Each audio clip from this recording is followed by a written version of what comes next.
Okay. It's unlawful. It's unlawful to arrest somebody on a civil infraction. Even the officers are saying this is a civil infraction. I should not be in here. Now I can't take care of her. I'm the one that gives her her medical attention. I'm the one that gives her her medicine to sleep at night. I'm the one that makes sure she eats every day like she's supposed to. I'm the one that's always with her in that. Now I can't even take care of my wife who's sitting there because I'm going to be in handcuffs and sitting in here. I haven't seen my daughter in over 10 years. I have no clue even how pretty she is or how smart she is or anything. Okay, we're not going to deal with any of that here today. We're trying to figure out how we're going to go forward with this contempt charge. This guy walks into court with the kind of overconfident attitude you usually see in people who think they've completely figured out the justice system on their own. He's actually facing serious jail time for failing to pay child support, but instead of showing any humility, he behaves like the rules simply don't apply to him. The judge can barely begin speaking before the whole situation turns into a chaotic mess driven by his attitude and refusal to accept reality. It's honestly frustrating to watch someone cause their own downfall just because they won't acknowledge how a courtroom works.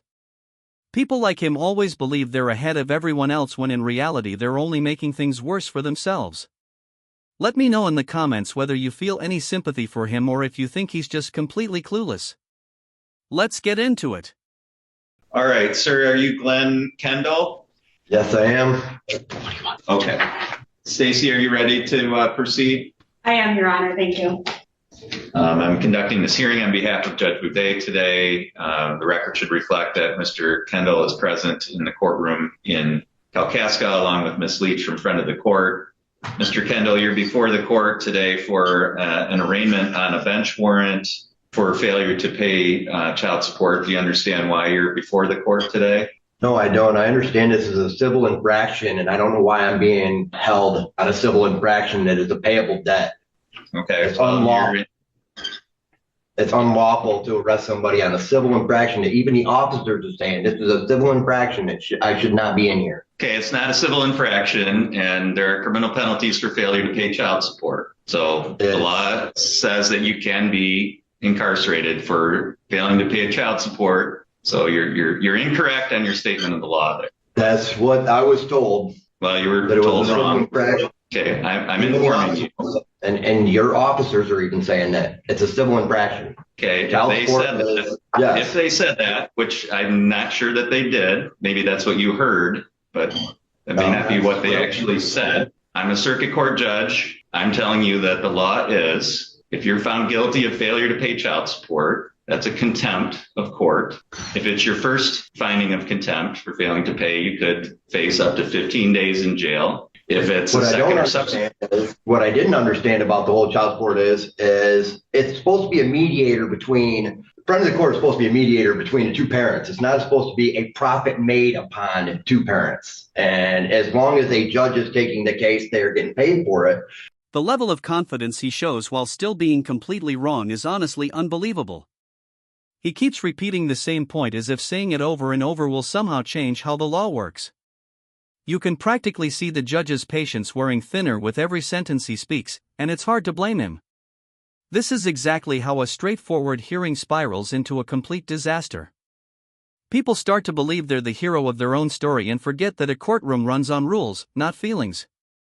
Meanwhile, the prosecutor looks like they've seen this situation countless times, which only makes it more embarrassing. It's crazy how someone can ignore every warning in the room and still think they're in control. If he had just slowed down and listened for even a few seconds, he might realize he's making everything much worse. It's one of those moments where everyone else can see the crash coming except the person causing it. Let me know in the comments what you think about this guy. I'm wondering why everything I've looked up and all the things like Elon Musk is saying that the friend of the court right now is under suspicion of fraud. They were looking at that stuff. That's what I've been reading online. So how is it that all this is going on and I'm going to get arrested over a debt that's payable? How is that going to help me with my wife is sitting out there now who just ended up having to go to the hospital because she's having a breakdown, because we're both having a breakdown. And now I can't take care of her. I'm the one that gives her her medical attention. I'm the one that gives her her medicine to sleep at night. I'm the one that makes sure she eats every day like she's supposed to. I'm the one that's always with her in that. Now I can't even take care of my wife who's sitting there because I'm going to be in handcuffs and sitting in here. How is that going to help me to throw me in jail? Within 45 days, I get out and I'm gone again. I mean, it's not going to help me any by taking away my right to be on the street and actually try to find a job, which I have been trying to do. I have stopped at Bear Trust. I have called all kinds of different places. My brother just said a True Frog and Gaylord is hiring. I'm trying to find a job, and I have no place to stay but my car and an old camper that's falling apart that I'm trying to fix. I don't know what to do. I'm trying to take care of my wife. I'm trying to take care of us, trying to eat, trying to anything. And she's saying I'm looking at 45 days right now. And I'm like, what is that going to do for my wife and that, who has no family to go to now because her rights were taken away from her children and stuff. So she doesn't have anybody that she can go to right now. And I'm the only one there to give her meds and do all that. So basically it's like, give up on life then? What? I'm supposed to be the next one to wrap a sheet around my neck and say, screw it, because I can't take care of my family. I'm no good for anybody. I'm locked up in here. It's not going to help me. Okay. I don't even know how she's doing right now. The best bet for me to do is I have so many days to come back in here again with a job thing every day if I have to. Stop in here and give her a slip. This is where I filled out an application. Because once you lock me up, I mean, it's not going to do any good. I'm just waiting until you're done because I do need to tell you what your rights are and so forth about how we're going to proceed. So can I do that now? I'm just... Okay. As a parent of a child, you have an obligation to support that child financially. And that's what the friend of the court does, is ensure that parents are meeting that obligation, that legal obligation. And to that end, the court issued an order that required you to pay child support. When you fail to obey an order of the court, you get charged with contempt, and contempt is punishable. In this case, if it's a first finding of contempt for failure to pay child support, of up to 45 days in jail. If it's a second or subsequent, up to 90 days in jail. So that's the legal authority for the court to incarcerate you. You do have the right to have a hearing as to whether or not you should be found in contempt. You have the right to have an attorney present at that hearing. And if you want to have that hearing, then I would set a bond that you would have to post or remain in jail until we can have that hearing. And I also asked for a paternity test to be done. And then he suddenly shifts gears and starts trying to bring paternity into the mix like it's somehow going to erase everything he's ignored for years. That move just screams desperation. Switching strategies the moment the room stops entertaining the nonsense is honestly strange. The judge shuts it down immediately because it has nothing to do with why he's in court, and everyone can clearly see what he's trying to do. It's honestly sad watching someone use their own child as a last-minute distraction to avoid consequences. He jumps from one idea to another like he's hoping something will magically reset his entire case. If he had put even half that energy into actually following the court's orders, he probably wouldn't even be there. At this point, it's just uncomfortable watching him unravel in real time. I actually feel bad for him and his family. Let me know what you think about this whole situation. I want to know this kid is mine then. I've never had that done. I haven't seen her in 10 years. I have to pay. If I have to pay every time, I know I'm supposed to have rights to see my child. I don't even know what she looks like, Your Honor. I haven't seen my daughter in over 10 years. I have no clue even how pretty she is or how smart she is or anything. Okay, we're not going to deal with any of that here today. We're trying to figure out how we're going to go forward with this contempt charge. Let me ask Ms. Leach. Ms. Leach, do you have a recommendation? I mean, how did you want to go forward today? Did you want to proceed with the contempt proceeding? I would, Your Honor. Would you like some of the background information that I have? Yeah, please. Mr. Kendall has a monthly obligation of $475. His arrears at this time are $8,915.05. Last payment we received on this case was in June of $289.88. I did speak with him this morning on the phone. He had told me that he at one point had moved to North Dakota to take a job out there. He claims that he didn't stay out there because the guy was abusive to his wife, but he came back here. He told me this morning that he's living in a fifth wheel camper that's really nice, that he's been doing some remodeling on it. He told me that he was given a car by his wife's mother.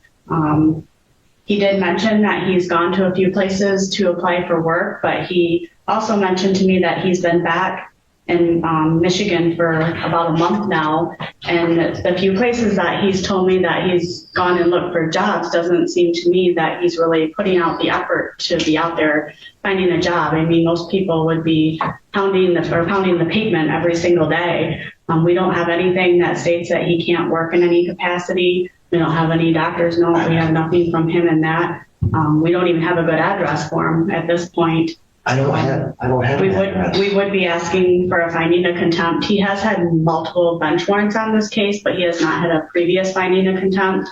So he would be looking at the 45 days, and then I would just ask to leave the purge amount at the $2,400. That includes the $100 bench warrants cost, and that's what Judge Boudet had ordered on October 6th of 2025.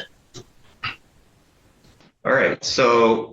And I'm not sure, Ms. Leach, how Judge Boudet handles these arraignment hearings, but unless Mr. Kendall wants to admit responsibility and plead guilty to the contempt, what I typically do is have it set for a hearing. That would be my intention today. So, Mr. Kendall, those are your options. I told you what your rights are in terms of having a hearing before Judge Boudet, who is the assigned judge to this case. So you do have the right to have a hearing. You have the right to be represented by counsel because there's a potential criminal penalty here, or you can plead guilty here today. So how did you want to proceed? I'm going to have to plead guilty. I mean, I have no choice. I mean, I obviously didn't pay, but I've been trying to find a job, and I just got the car not even 2 weeks. And I've been out hitting the street with the car looking for a job. I just got it where it's got plates on it, just got this for it. And no, the camper's not nice. I'm staying in a camper that's shitty, trying to fix a camper to be nice. The whole back end of it's open right now. And if it starts snowing in the next 45 days and me being arrested, there goes my camper. There goes my stuff. There goes everything. I got no way to take care of my wife.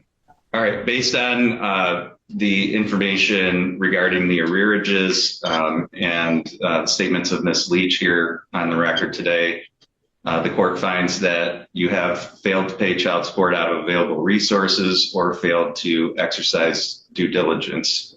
So the court will find you in contempt for failure to pay child support. The court will impose a 45-day sentence in the Kalkaska County Jail. The court will allow you to be released with the purge amount. And is that the $2,400 purge amount, Ms. Leach? Yes, Your Honor. I don't know anybody. So if you were able to make that $2,400 payment and $100 in court costs, then you would be released immediately and would not have to serve that entire 45 days. Otherwise, you will be remanded to the Kalkaska County Jail for that period of time based on the court's findings here today. And Ms. Leach, will you prepare an order reflecting that finding of the court? I will, Your Honor, and I will fax it over to your secretary, Jennifer, if that works. Okay. All right, thank you. That's all for this hearing today. This hearing shows perfectly how quickly things fall apart when someone refuses to accept the basics of the justice system. He talked himself in circles, ignored every opportunity the court gave him, and ended up walking straight into a sentence of his own making. You really have to respect the patience of judges and court staff who deal with this kind of situation every single day. And just think about how many courtrooms around the world handle this kind of behavior regularly without it ever being seen. It really makes you wish this kind of thing was taught in schools, that the law isn't built around someone's personal logic, it's built on structure, and he chose to challenge that structure with nonsense. Honestly, 45 days seems relatively lenient considering how he handled the entire hearing. It's also a reminder that responsibility always outweighs denial, especially in a courtroom. Hopefully, those 45 days give him enough time to face reality. Let me know in the comments if you think the judge was too lenient or if the sentence was fair. Thanks for watching, and don't forget to like and subscribe.